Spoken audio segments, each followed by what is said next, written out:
Olá pessoal, tudo bem? Eu me chamo Júlia, sou aluna do quarto período de Direito lá da FANORP e hoje, juntamente com o Gabriel e com o Matheus, eu estou aqui para conversar um pouquinho com vocês sobre as provas lícitas e ilícitas, conceito, algumas teorias para suas possíveis utilizações. Esse foi um trabalho dado pelo professor Matheus Pelizari na disciplina de Processo Civil. Eu vou começar falando sobre o direito que as partes têm de apresentar as provas. Esse direito está previsto no artigo 369 do Código de Processo Civil. Eu já estou aqui com o meu vade-mecum e eu vou fazer a leitura para vocês. Vamos lá. Artigo 369 do CPC, Código de Processo Civil. As partes têm o direito de empregar todos os meios legais, bem como os moralmente legítimos, ainda que não especificados nesse código, para provar a verdade dos fatos em que se funda o pedido ou a defesa e influir eficazmente na convicção do juiz. Certo? Então, o que nós conseguimos entender com esse artigo 369 do Código de Processo Civil? As partes do processo têm direitos de apresentar as suas provas para confirmar a veracidade dos fatos que estão alegando, bem como o direito de ver o magistrado analisando as provas que lhe foram apresentadas. Bom, pessoal, seguindo, nós vamos ter o artigo 370 do CPC. Eu vou ler aqui para vocês.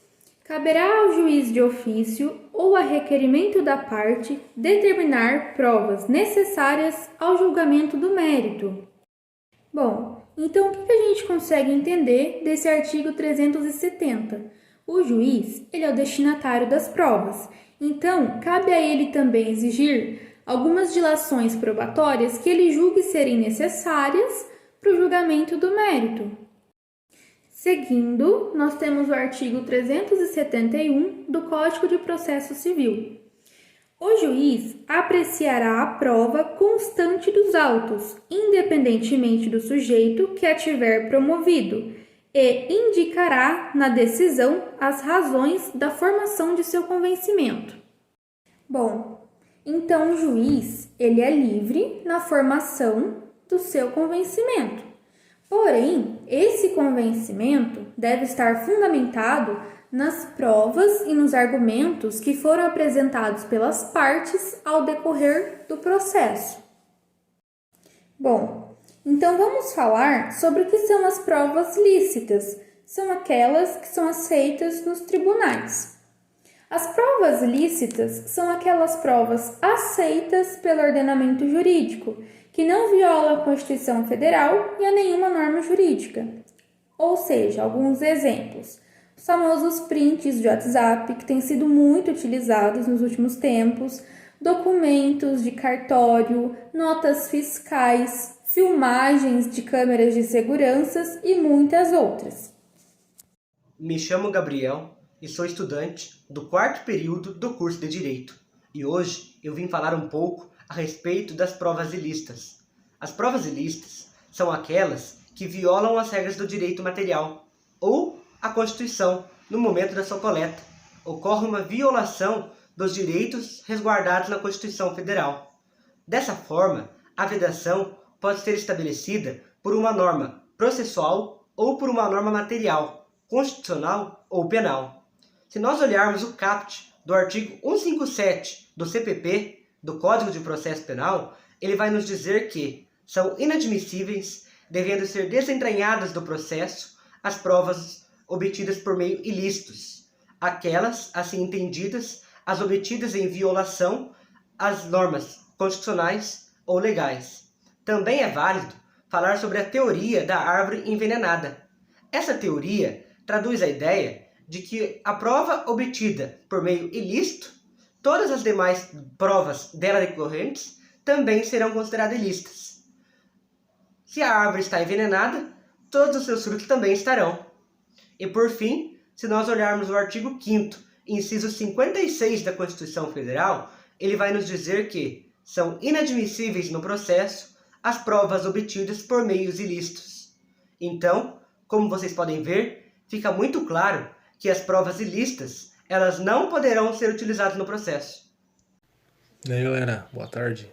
Sou o Matheus, estudante do quarto período de Direito. Hoje eu vim aqui para falar um pouco para vocês sobre a utilização das provas ilícitas. A teoria, obstativa, que ela é mais entendida como aquela que considera inadmissível, como a prova obtida por meio ilícito, em qualquer caso pouco importado a relevância do direito em caso de debate. E eu vou citar para vocês um exemplo do Francisco de Chagas, Lima Filho. Ele foi um defensor da teoria obstativa e ele defendeu a prova obtida por meios ilícitos. Deve ser bandida por meios relevantes que possam se apresentar aos fatos apurados. E já a teoria permissiva, o corrente da admissibilidade, já segundo a teoria permissiva, a prova obtida ilicitamente deve ser reconhecida ordenadamente jurídica como válida e eficaz. Bom, pessoal, então voltando a falar aqui, eu vou falar sobre a terceira teoria, que é a corrente intermediária ou da proporcionalidade. Bom, pessoal, então vamos tentar entender o que é essa teoria da proporcionalidade. Entre a corrente obstativa e a corrente permissiva, surgiu a corrente intermediária, ou seja, ela não defende nenhum dos dois extremos. Continuando a falar sobre a teoria da proporcionalidade, nós vamos citar um autor, que é o Júlio Fabrini Mirabete. Ele diz o seguinte sobre a teoria da proporcionalidade: a prova colhida com transgressão aos direitos fundamentais do homem é totalmente inconstitucional e, consequentemente, ela deve ser declarada a sua ineficácia como um substrato probatório capaz de abalizar uma decisão judicial, ou seja, a prova que foi colhida de forma ilícita não deve ser utilizada para o convencimento do magistrado. Porém, em casos excepcionalmente graves, onde se percebe que o direito tutelado é mais importante que o direito à intimidade, a teoria da proporcionalidade permite o uso das provas ilícitas para o convencimento do magistrado. Nós vamos citar alguns exemplos que estão dispostos na Constituição Federal.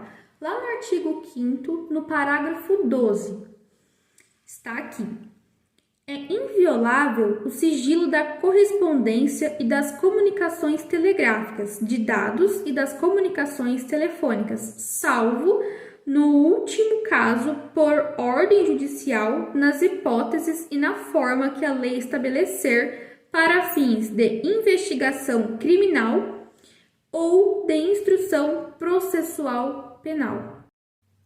Bom, pessoal, então o trabalho foi esse. Nós esperamos que vocês tenham gostado, tenham entendido, que é o principal. Qualquer dúvida que vocês tiverem, vocês podem estar deixando pra gente aqui abaixo nos comentários ou podem estar entrando em contato com a gente através das redes sociais. Obrigada!